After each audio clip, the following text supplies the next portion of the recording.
Hello, awesome students. Materi kita pada kesempatan kali ini yaitu tentang antitusif, ekspektoran, dan mukolitik.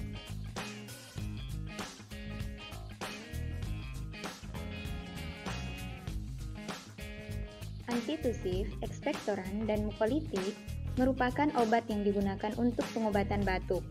Batuk merupakan mekanisme pertahanan tubuh atau reaksi tubuh terhadap adanya benda asing di saluran pernafasan.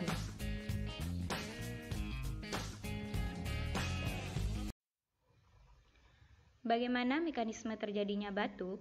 Batuk diawali oleh adanya rangsangan, baik itu mekanik atau kimia, pada bagian bronkus atau trakea, terutama pada laring dan karina.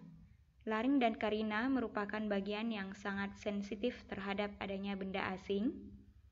Rangsangan pada bagian tersebut menyebabkan pengiriman sinyal dari reseptor sensori yang ada di bagian epitelium.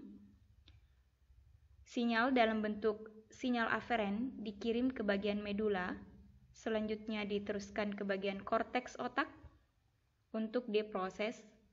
Sinyal dikembalikan ke bagian medula, sehingga terjadilah refleks motorik yang akan menyebabkan terjadinya kontraksi otot glotis, terjadi ekspirasi, serta terjadi peningkatan tekanan intratorak. Hal ini yang menyebabkan terjadinya pengeluaran udara atau dikenal dengan istilah batuk. Untuk menekan respon batuk, digunakan obat yang masuk dalam kategori antitusif.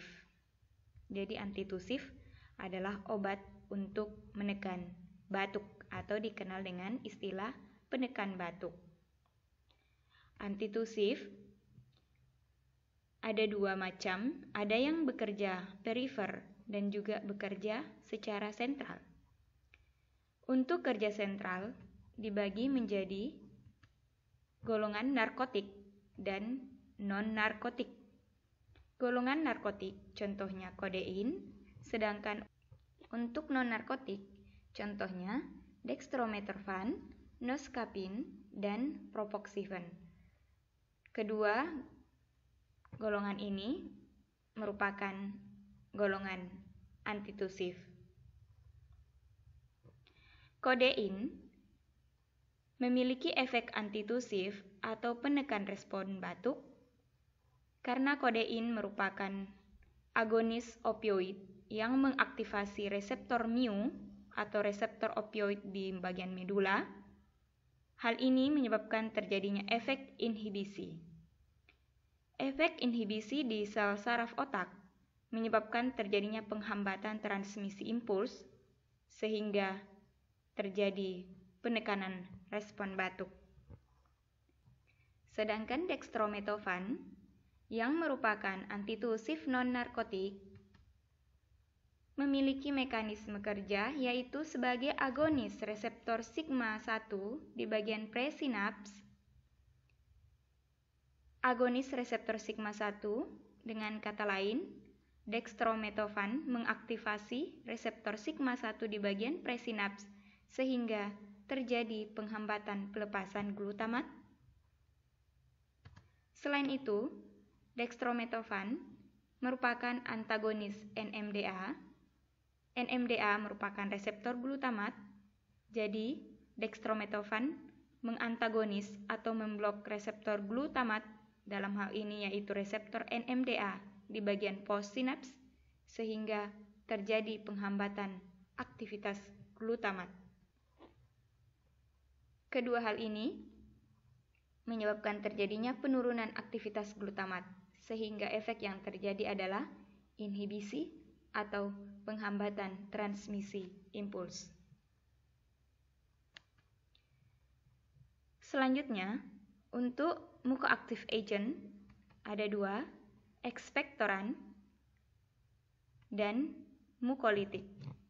Ekspektoran meningkatkan sekresi bronkial dan mempercepat pembersihan mukus tanpa mempengaruhi gerakan silia, contohnya guaifenesin.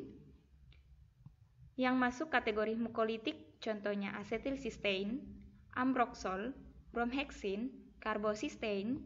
Golongan mukolitik mengurangi viskositas mukus dengan memutuskan ikatan disulfida sehingga dapat mengencerkan mukus yang ada di saluran pernafasan.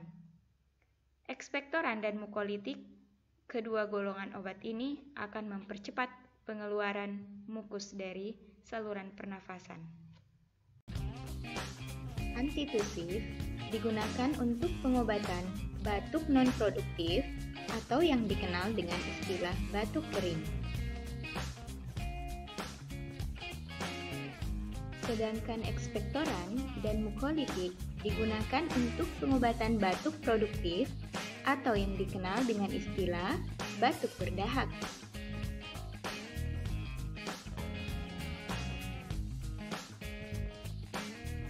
Demikian penjelasan tentang antitusif, ekspektoran, dan mukolitik. Semoga bermanfaat. See you next time. Stay tuned and goodbye.